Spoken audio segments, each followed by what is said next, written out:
Hola a todos y bienvenidos una vez más a esta casa. Hoy les presento el resumen de lecturas de julio.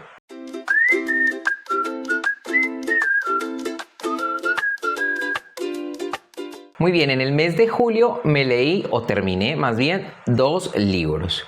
Y estoy leyendo varios que les voy a comentar ahorita. Estos 2 libros, curiosamente, son un libro de ficción y un libro de no ficción, y hay un tema que los conecta y quisiera hablar de ese tema durante este video. El primer libro del que les quiero hablar es Cementerio de Animales de Stephen King. Este libro me lo leí con el Club de Lectura La Casa de la Esquina en la modalidad de tertulia literaria. Nos reunimos 2 veces y ya está pendiente la tercera y última reunión para comentar el libro. Voy a primero hablarles de qué me pareció en general. Este libro, yo creo que de los libros que me he leído de Stephen King estaría después, por ejemplo, de libros como El Resplandor. Es un libro que me sorprendió gratamente porque lo que más se habla de Stephen King pues es It, El Resplandor, ¿sí? Esos libros grandes que uno dice, Apocalipsis, esos libros, La Larga Marcha, Misery. Y de este libro solamente a una compañera que no me acuerdo su canal, a una lectora, comentó que este fue su libro favorito de Stephen King. Yo no sé, pero de todos los libros de Stephen King voy a recordar siempre el final de Cementerio de Animales. Y las personas que han leído Stephen King saben o intuyen que los finales no son lo mejor de las novelas de Stephen King. Yo me acuerdo, ustedes ni se imaginan por qué libro empecé yo a leer Stephen King. Yo empecé a leer Stephen King, yo creo que hace unos 2 años, tuvo que haber sido en 2024, 2023, una cosa así. Y lo comencé a leer con Cuento de Hadas. En su momento era una novedad de Stephen King, era un libro recién publicado y decidí empezarlo. ¿Por qué? No me pregunten por qué, yo no me acuerdo. Simplemente decidí, era un libro grandote y me gustó cómo escribía Stephen King. Imagínense, yo empecé a leer Stephen King por casi sus últimos libros. Ahí yo reconocí que ese final era demasiado. Yo no sé, en ese momento de pronto no tenía como el bagaje en lecturas similares o en lecturas de ese mismo género o en lecturas de ese autor que me dijeran si ese final era bueno o malo, pero algo dentro de mí se quedó con que ese final era como muy apresurado, muy rebuscado, como que no le hacía fidelidad a toda la labor narrativa que venía en el acontecer de ese libro y de la historia de los personajes. Pero bueno, yo dije, no es Stephen King, ¿quién soy yo para cuestionar al maestro? Pero después, leyendo y escuchando a otras personas, sí me di cuenta que los finales no es su fuerte. Cuando leí este libro, mientras escribo de él, que ya es no ficción, ahí él nos cuenta su historia y cómo escribe. Claro, él le da mucho peso al desarrollo de su historia, al desarrollo de los personajes, a decir la verdad durante la narración. Una buena novela dice la verdad cuando nos hace sentir que lo que está escrito allí es consistente con nuestros deseos humanos, con nuestra naturaleza. Algo en nosotros se despierta cuando leemos esas páginas y cuando nos comparamos con los personajes de esas historias. Y eso es lo que me pasó precisamente con Cementerio de Animales. Entonces, lo primero es decirles que es un libro excelente en cuanto a construcción narrativa. Me gustó muchísimo, se engancha uno de principio a fin. Creo que no hay un capítulo que le sobre. Y el final, yo destaco mucho que el final me gustó muchísimo. Cementerio de Animales es un libro que le he escuchado a algunas personas que es difícil de leer. Sí es un libro incómodo porque toca dos seres que generalmente son sagrados para la cultura, ¿no? Los niños y los animales. Uno nunca quiere ver a un niño o a un animal en las situaciones que están retratadas en esta historia. Pero no por eso creo que deba dejar de leerse. Claro, si a ti te incomodan situaciones como la violencia contra los niños, contra los animales, no estoy hablando de abusos, sino de tragedias. Tragedias que pueden suceder en la ficción o en la vida real con niños y animales. Yo creo que ahí de pronto sí es un disclaimer que uno debe tener en cuenta si uno tiene una sensibilidad alta con estos temas. Si no, yo creo que es muy bueno leerlo así sin incómodo. Yo creo que si me preguntan, Juan Carlos, ¿de qué trata Cementerio de Animales? Cuéntame un poquito sin hacerme spoiler. Yo les diría, ¿qué pasaría si tú tuvieras la oportunidad de traer a la vida a esa persona que quisiste mucho y que ya no está? ¿Qué pasaría? ¿Cuáles serían las consecuencias de tener ese poder? Más en el fondo, lo que yo entendí de este libro es que nos confronta con la idea de no querer perder o con la idea de no soltar lo que tenemos que soltar algún día. Nuestra lucha contra lo inevitable. Dentro de esas cosas inevitables, la muerte yo creo que es la más inevitable de todas y la que va a llegar para todos en algún momento. Entonces este libro nos confronta con eso, con cómo es que uno enfrenta, incluso durante el duelo. Yo no he tenido muchas experiencias de duelo, creo que prácticamente ninguna que sea muy significativa para mí, pero creo que para una persona que tiene un duelo por la pérdida de un familiar, alguna vez dentro de ese duelo, dentro de ese dolor, una vocecita le dijo, ¿qué tal que todo esto es mentira? Y cuando mañana despierte, esa persona va a estar ahí a mi lado. Entonces este libro explora eso a través de la ficción, a través de una familia que va llegando a un pueblo donde hay un poder que ofrece una buena respuesta para esa pregunta. ¿Qué pasaría si pudieras traer a alguien de la muerte? Entonces, pues nada, no les comentaría más de allí y creo que la historia, la misma historia nos va a mostrar cuál es la respuesta a esa premisa. Si es en realidad sano aferrarse a lo inevitable. Este libro, un libro de 5 estrellas, yo creo que dentro de los libros que he leído de Stephen King, uno de mis favoritos, se va a quedar allí para siempre y sobre todo me impactó mucho haberlo leído con la tertulia, con el club de lectura. En esta última sesión vamos a hacer una actividad y es volver a hacer la portada del libro según lo que el libro haya representado para nosotros. Entonces yo tenía por ahí un libro viejito, lo forré con papel craft y ahí voy a pintar y ahí voy a hacer mi portada y ese va a ser nuestro recuerdo en el club de lectura. Puede ser una actividad que tú hagas también con tus amigos y familiares leyendo este u otro libro. Y ese fue Cementerio de Animales de Stephen King. Y una lectura totalmente diferente, Cómo ser un estoico, de Massimo Pigliucci. Para mí es una relectura. Yo leí este libro ya hace algunos años.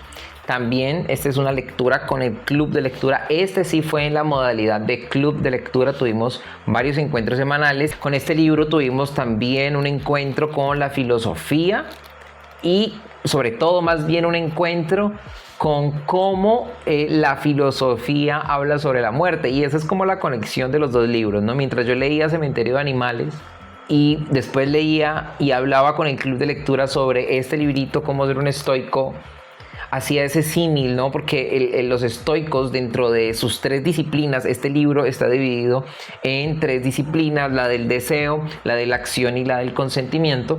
Y dentro de esas disciplinas la muerte está muy presente, porque los estoicos hablan mucho de lo que tú puedes y no puedes controlar y a qué dedicarle tu energía. Entonces, en cuanto a la muerte, los estoicos, digamos que pueden sonar un poco duros, pero ellos tratan la muerte como un inevitable, como algo que uno no puede aplazar cuando viene por ti. Incluso hay un pasaje, no sé si es de Epicteto, en Disertaciones de Epicteto, en ese libro, donde habla que lo mejor que uno puede hacer cuando se despide de un familiar, uno se va al trabajo o se acuesta en la noche, despedirse de ese familiar, besarlo, pero en la mente decir: estoy besando a un mortal. Durísimo, ¿no? Uno siempre en las interacciones recordar que la otra persona y uno mismo es una entidad temporal. Entonces, esa confrontación, ¿no? sobre Stephen King con Luis, que es el personaje principal de su libro, y aquí los estoicos hablando de la muerte, fue, creo que una conexión que fue fortuita, no la preví yo, simplemente se dio. Y me pareció muy interesante. En cómo ser un estoico, como les dije, nos van a enseñar Máximo, que es un doctor en filosofía y también científico biólogo. Nos va a comentar cómo fue que él se convirtió en un estoico y por qué él cree que esta filosofía nos podría servir. ¿Qué pienso yo del libro? Es un libro muy pequeño, muy conciso. Y si hay una persona que quiere profundizar más sobre la teoría estoica, aquí en este libro nos dan una serie de bibliografía y de personajes que podríamos ir a leer. Pero fue, yo creo que muy productivo y me quedó sonando el estoicismo. No les puedo decir mentiras, me quedó sonando como una filosofía. No sé si la podría yo aplicar al 100% de mi vida, pero sí podía aplicar ciertas cosas. Así que me quedé con las ganas de seguir leyendo, especialmente a Susana Arendt. Yo no sé si es Susan o Susana Arendt, pero ese ensayo de la banalidad del mal me marcó profundamente. El argumento de ese ensayo es que la maldad en realidad es el fruto de la ignorancia y no una característica intrínseca del ser humano. Voy a leerles este apartado, a ver si les gusta cómo escribe Susan Arendt. Susan Arendt, aunque yo miro, ¿es Susan o Susana? Hannah. Perdón, estaba diciendo el nombre de esa señora todo el tiempo mal. Se llama Hannah Arendt. Hannah Arendt. Dice así: durante la guerra, Ernst Jünger se encontró con algunos campesinos y uno de ellos había tomado prisioneros de guerra rusos directamente desde los campos de concentración. Y naturalmente estaban completamente muertos de hambre. Ya saben cómo se trataba aquí a los prisioneros de guerra rusos. Y el campesino le dijo a Jünger: bueno, son subhumanos como el ganado. Mire cómo devoran la comida como el ganado. Jünger comenta sobre esta historia. A veces parece que el pueblo alemán estuviera poseído por el diablo. Y con ello no se refería a nada demoníaco. Verá, hay algo terriblemente estúpido en esta historia. Quiero decir que la historia es estúpida, por decirlo de alguna manera. El hombre no ve que eso es precisamente lo que hace la gente que se está muriendo de hambre, ¿de acuerdo? Y cualquiera se comportaría de esa manera. Pero hay algo realmente terrible en esta estupidez. Eichmann era perfectamente inteligente, pero en este aspecto tenía este tipo de estupidez. Era esta estupidez lo que resultaba tan terrible. Y eso es realmente lo que quiero significar con banalidad. No hay nada profundo en ella, en la ignorancia. Nada demoníaco. Se trata sencillamente de la reticencia a imaginar lo que la otra persona está experimentando. ¿Correcto? Me parece increíble cómo ponen en palabras algo que está, yo creo que en el imaginario colectivo, ¿sí? Que hay personas malas, entre comillas, que pueden reformarse cediendo ante ese llamado natural a ponerse en los zapatos del otro. Entonces, pues nada, de cómo ser un estoico me quedó esas ideas y me quedó esa sensación de haber leído un libro cortico como debió ser. No debió ser más largo por los temas que trató, pero que me deja reflexionando sobre temas importantes. Entonces, ahí está, cómo ser un estoico. Esos son los dos libros que terminé en el mes de julio. ¿Qué libros terminaron en el mes de julio? Déjenme ahí en los comentarios cuál fue el libro favorito, si hay un libro que los sorprendió o uno que los decepcionó. También déjenmelo ahí para conversar. Y si ya leyeron alguno de estos libros, coméntenme. Yo no sé si los habitantes de esta casa tienen gustos como los míos. Mire, terror, ficción, no ficción, filosofía. Pero ahí está. Los libros que tengo empezados y que estoy leyendo Nacidos de la Bruma, que aquí lo tengo, libro 1 de Brandon Sanderson. Ya voy bastante adelantado por la página, ya pasé la 450 de 600 y pico. Se lo estoy leyendo en lectura conjunta. Si tú ya te leíste el libro 1 y quieres leerte el libro 2 con nosotros, vamos a leer también el libro 2 en lectura conjunta. Está siendo muy interesante y ya hablaré más sobre Brandon Sanderson. También estoy leyendo cuentos, como ustedes saben.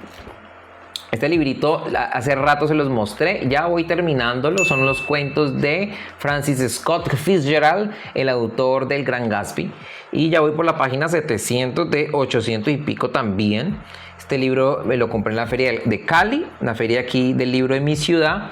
Está siendo muy interesante. Ya les comentaré qué me parecen estos relatos. De los cuentos que venía leyendo, Chekhov, Horacio Quiroga, pues este es bastante diferente. Ya les comentaré qué me parecen estos relatos y si seguiría leyendo a Francis Scott Fitzgerald. Este es libro de cuentos 1. Aquí destaca El diamante tan grande como el Ritz. Pero yo creo, para mí y para el imaginario colectivo, creo que el que más destacaría aquí sería El extraño caso de Benjamin Button, que es una adaptación con Brad Pitt, ¿no? Creo que no sé por qué escogieron el del Ritz, me imagino que por la fama que tuvo en su momento. Estoy leyendo con una tertulia de terror aquí en mi ciudad, en la librería Papachos, El perfume de Patrick Soskitt. Vamos ya adelantadito, vamos por la página 147 de, creo que son 300 páginas, ya vamos por la mitad del libro. Este libro fue una sorpresa para mí, lo compré como regalo de cumpleaños, lo compré con un bono que me dieron, y este libro está siendo una sorpresa porque, si ustedes no lo saben, este libro habla sobre un asesino. No sé si es real, no sé si esto está basado en una historia real, no me acuerdo. Y este libro está haciendo una sorpresa. ¿Por qué? Porque no sé, no esperaba mucho de él. No, yo saben que me imaginaba como un thriller. Yo para los thrillers tienen que tener algo especial para engancharme. Yo no me engancho simplemente con la historia. Tiene que haber algo más, tiene que haber profundidad, no sé. Tiene que haber algo, no simplemente una historia de sucesos enganchados y que descubrir al asesino. Para mí tiene que haber algo más. Pero aquí esto no es un thriller. No. Aquí en El perfume, la historia de un asesino, un narrador nos está comentando el génesis de Grenouille, el asesino.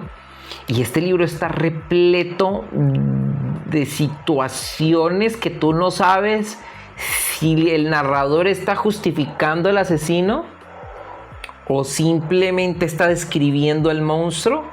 Es un narrador que te deja a ti con la incógnita de qué posición tiene.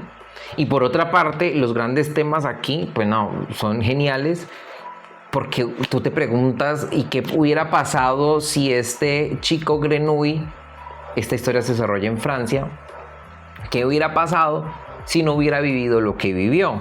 Estoy muy interesado en seguir leyendo este libro. Me encanta este libro. Para mí, yo creo que es una de las sorpresas de 2026. ¿Qué otro libro estoy leyendo? Estoy leyendo Apocalipsis. Ese libro corresponde a la TBR que hice en un video por acá, donde el azar escogió mis lecturas. Este era el primero. Y pues nada, ahí estoy leyendo Apocalipsis. Estoy pensando, ya voy por la cuarta parte de la novela. Es un libro de 1600 páginas. Y estoy pensando en hacer un pequeño blog, parar aquí en la cuarta parte y contar un poquito acerca de cuál es mi experiencia. Estoy haciendo un mapa porque resulta que esta historia, a diferencia de las historias de Stephen King, generalmente son muy focalizadas, ¿no? En una región, en Maine, generalmente es Maine, pero aquí sucede en varias partes de Estados Unidos, y hay unos movimientos, hay unos viajes. Entonces estoy preparando un mapa para este video que estoy pensando en hacer. No sé si les interesaría tener ese mapa, porque ese mapa va a ser un mapa hecho para ayudar a entender la historia, porque además de haber varios viajes, hay varios personajes. Es una novela no polifónica, está hablada en tercera persona, pero sí hay varios personajes que hay que seguirles el rastro. Pero como siempre es Stephen King, esos personajes, ellos van emergiendo como un ser vivo dentro de la historia que respira y que tú cuando vuelves a la novela lo recuerdas perfectamente. Sí, para ti, o para mí por lo menos, cuando yo leo esa historia, para mí son personas. Otro libro que acabo de empezar es este libro de cuentos de Oscar Wilde. Ahí están todos sus cuentos y unos poemas en prosa.